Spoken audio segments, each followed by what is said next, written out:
OMG. OMG talaga. Totoo ba ito?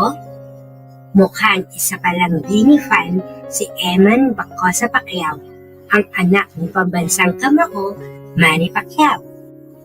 Di ba nakakakilig ito? Huling-huli kasi siya ng mga matang-akila ng mga netizens na nagkomento sa isang Bini video sa TikTok na ibinandera sa X o yung dating Twitter. Ito ang caption ng netizen. Natutuwa talaga ako kay Eman Pacquiao at mukhang bias niya si Mika Lim. Ang cutie lang dahil matagal na siyang nakikinig ng Bini. Kalakip niya ng screenshot na ibinandera ni Eman ang kanyang paghanga sa comment section. Kaya ito ang kanyang comment. Hello po, idol. Galing niyo po. God bless. Kasunod niyan ang kanyang paglilinaw dahil tila napansin niyang marami na ang nag-react sa kanyang komento. Kaya ito ang tuda ni Eman. Idol lang po guys. Dati pa kasi ako nakikinig ng Bini. Walang mali siya. God bless po guys.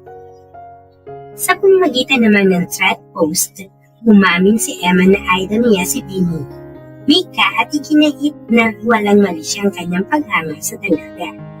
Kaya ito pa ang dagdag na kuda ni Eman. Guys, sa mga nagtatanong, humahanga lang po ako kay Mika. Yun lang po, walang mali siya. God bless. Just clearing the misunderstanding.